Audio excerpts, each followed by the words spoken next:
తెలంగాణ క్రీడారంగ ఖ్యాతిని ప్రపంచవ్యాప్తం చేయాల్సిన స్టేడియాలు ఇప్పుడు కచేరీలకు కేర్ ఆఫ్ అడ్రస్లుగా మారుతున్నాయి.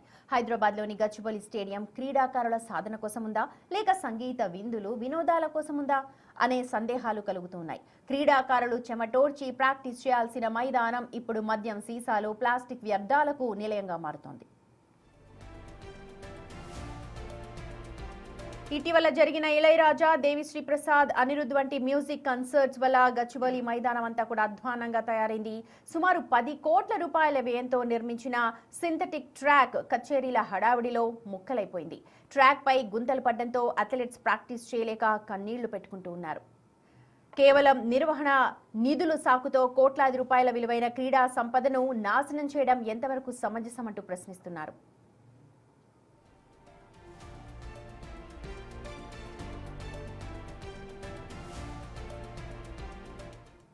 పోటీల కంటే విందులు వినోదాలకే ప్రాధాన్యత ఇస్తోన్న నిర్వాహకులు మైదానాన్ని మద్యం సీసాలు, ప్లాస్టిక్ వ్యర్థాల కుప్పగా మార్చేశారు. నిర్వహణ ఖర్చుల సాకుతో క్రీడా క్షేత్రాలను ధ్వంసం చేయడం ఏంటి? సింథటిక్ ట్రాక్ లేయర్స్ ఊడిపోతుంటే అధికారులు ఏం చేస్తున్నారు? క్రీడాకారుల ప్రాక్టీస్ కు బ్రేక్ వేస్తూ మైదానాలను వ్యాపార వేదికలుగా మార్చడంపై క్రీడా ప్రేమికులు మండిపడుతున్నారు. దీనికి సంబంధించిన పూర్తి వివరాలను మా ప్రతినిధి అక్రమ్ అందిస్తారు. స్టేడియం అంటే గచ్చిబౌలి స్టేడియం. గచ్చిబౌలి స్టేడియం అంటే హైదరాబాద్లో తెలియని వాళ్ళు ఉన్నారు. ఎందుకంటే గచ్చిబౌలి స్టేడియంలో అనేక స్పోర్ట్స్ కానీ, అథ్లెట్సే కానీ, అదేవిధంగా ఫుట్బాల్కి సంబంధించినటువంటి మ్యాచ్లు తరచూ చూస్తూ ఉంటాము.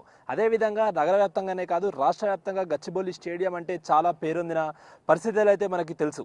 సో గచ్చిబౌలి స్టేడియం సంబంధించినటువంటి పరిస్థితులు రాను రాను కూడా పూర్తిగా కూడా మారిపోతున్నాయి. లోపల స్పోర్ట్స్ మాత్రమే కాకుండా మ్యూజిక్ కాన్సర్ట్స్ నిర్వహించడంతో లోపల ఉన్నటువంటి ఆ అథ్లెటిక్కి సంబంధించిన ట్రాక్స్ కానీ అవన్నీ కూడా దెబ్బతింటున్నాయి. ప్రస్తుతం నేను గచ్చిబౌలి అవుట్డోర్ స్టేడియంలో ఉన్నాను. సో గచ్చిబౌలి అవుట్డోర్ స్టేడియం గురించి మన అందరికీ తెలుసు. దాదాపు 19,000 కెపాసిటీ ఉన్నటువంటి ఈ స్టేడియంని 2001లో మొదలుపెట్టారు, 2002లో పూర్తి చేశారు. ఆ తర్వాత 2003లో కూడా దానికి సంబంధించినటువంటి ఇంటర్నేషనల్ లెవెల్లో కూడా ఇక్కడ స్పోర్ట్స్ ఈవెంట్స్ కూడా జరిగాయి. ఆ తర్వాత కూడా అటు ప్రభుత్వము ఇటు స్టేడియంపై ఆలోచించి స్టేడియానికి సంబంధించినటువంటి రెనోవేషనే కానీ, తర్వాత డెవలప్మెంటే కానీ అదంతా కూడా డెవలప్ చేయడం స్టార్ట్ చేసింది. దాదాపు 35 కోట్లతో స్టార్ట్ చేసినటువంటి ఈ స్టేడియంని కేవలము అథ్లెట్స్ కోసం, అంటే ఆ రన్నింగ్ అథ్లెట్స్ ఉన్నటువంటి ఆ రన్నింగ్ ట్రాక్ నిర్వహించడానికి సుమారు 12 కోట్ల వరకు కూడా వెచ్చించింది. తర్వాత ఏమైంది? తర్వాత కొన్ని రోజులకి, సంవత్సరాలు గడిచే కొద్దీ ఇందులో మెల్లిగా కూడా స్పోర్ట్స్కి సంబంధించినటువంటి ఈవెంట్స్ తక్కువైపోయి music concerts, private music concerts ఇలా ఎక్కువైపోయాయి. ప్రధానంగా ఇటు ఈ మధ్య జరిగినటువంటి దేవిశ్రీ ప్రసాద్ మ్యూజిక్ కాన్సర్టే కానీ, అనిరుద్ మ్యూజిక్ కాన్సర్టే కానీ, ఇళయరాజా మ్యూజిక్ కాన్సర్ట్, అంటే ఎవరైతే ప్రముఖ సింగర్లు, ప్రముఖ మ్యూజిక్ డైరెక్టర్లు ఉంటారో వారికి సంబంధించినటువంటి మ్యూజిక్ కాన్సర్ట్స్ ఇక్కడ జరిగేటప్పుడు ఇక్కడ ఏం జరిగిందంటే, ఎన్నో కోట్లతో నిర్మించినటువంటి ఈ స్టేడియంలో ఎంతో కోట్లు ఖర్చు పెట్టి చేసినటువంటి ఈ సింథటిక్ ట్రాక్ సంబంధించినటువంటి దగ్గర పూర్తిగా కూడా డ్యామేజ్ స్టార్ట్ అయింది.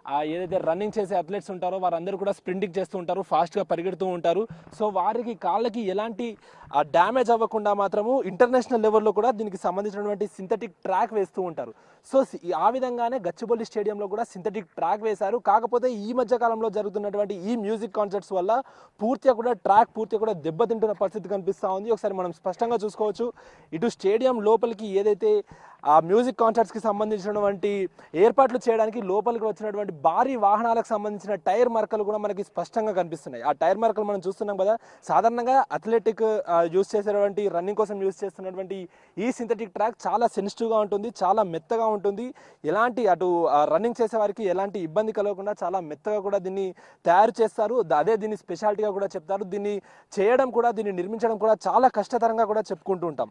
కాకపోతే ఈ విధంగా మ్యూజిక్ కాన్సర్ట్స్ చేయడం వల్ల పూర్తిగా కూడా ఎక్కడికక్కడ ఈ ట్రాక్ దెబ్బతింటుందంటూ కూడా అథ్లెట్స్ వాపోతున్న పరిస్థితి కనిపిస్తూ ఉంది. సో ప్రతి నగరంలో కూడా, మహానగరాల్లో ఈ విధంగా స్టేడియంస్ ఉంటాయి, లోపల కూడా సింథటిక్ సంబంధించిన ట్రాక్స్ ఉంటాయి. కాకపోతే ఆ ట్రాక్స్ల పైన ఈ విధంగా కాన్సర్ట్స్ నిర్వహించడంతో పూర్తిగా ట్రాక్స్ దెబ్బతింటున్నాయంటూ కూడా అటు స్పోర్ట్స్కి సంబంధించిన అథ్లెట్స్ బాధపడుతున్న పరిస్థితి కనిపిస్తూ ఉంది. ప్రధానంగా లోపల ఈ మ్యూజిక్ కాన్సర్ట్సే కాకుండా ఫుడే కానీ, బియర్ అంటే వైన్, ఇదంతా కూడా వాళ్ళు పర్మిషన్లు తీసుకుంటున్నారు. అధికారుల నుండి పర్మిషన్స్ తీసుకున్నప్పటికీ కూడా లోపల ఈ విధంగా తాగడం, ఇదంతా చేయడంతో కూడా స్పోర్ట్స్కి సంబంధించినటువంటి పూర్తిగా కూడా ఎక్కడికక్కడ అట్మాస్ఫియర్ దెబ్బతింటుందని చెప్పుకోవచ్చు. వారికి చేయాల్సినటువంటి ఆ ఉత్సాహమే కానీ అథ్లెట్స్ లోపలికి రావడానికి కూడా టెన్షన్ పడుతున్నారు. ఎందుకంటే ఒకసారి మనం చూస్తే నార్మల్గా రన్నింగ్ చేసే వాళ్ళు కానీ, స్ప్రింటింగ్ చేసే వాళ్ళు కానీ చాలా స్పీడ్గా చేస్తుంటారు. ఇప్పుడు ఇటువైపు రీసెంట్ గా జరిగినటువంటి ఇళయరాజాకు సంబంధించిన కాన్సర్ట్ కారణంగా లోపల ఒక భారీ ట్రక్ వచ్చింది. సో ఇప్పటికైనా దీనిపైన అధికారులు ప్రత్యేక దృష్టి పెట్టాలి. దృష్టి పెట్టి దీనిపైన సరైన అవగాహన అటు మ్యూజిక్ కాన్సర్ట్స్ వీళ్ళందరికీ కూడా కల్పించాలి. ఇక్కడ ఎవరు కూడా మ్యూజిక్ కాన్సర్ట్స్ పెట్టడానికి వీల్లేదంటూ కూడా స్ట్రిక్ట్ రూల్ తీసుకురావాలంటూ కూడా అటు అథ్లెట్స్ కోరుతున్న పరిస్థితి కనిపిస్తా ఉంది. కేవలం ఇలాంటి స్టేడియంలు కేవలం స్పోర్ట్స్కి మాత్రమే యూజ్ చేయాలి తప్ప ఇలా ప్రైవేట్ మ్యూజిక్ కాన్సర్ట్స్ కానీ లేకపోతే ఇతర పార్టీల కోసం వాడకూడదంటూ కూడా ప్రజలు అదేవిధంగా అథ్లెట్స్ అదేవిధంగా ఫ్యూచర్ స్పోర్ట్స్కి సంబంధించినటువంటి పర్సన్స్ కోరుతున్న పరిస్థితి కనిపిస్తూ ఉంది. వీడియో సురేష్తో అక్రమ్, బిగ్ టీవీ, గచ్చిబౌలి.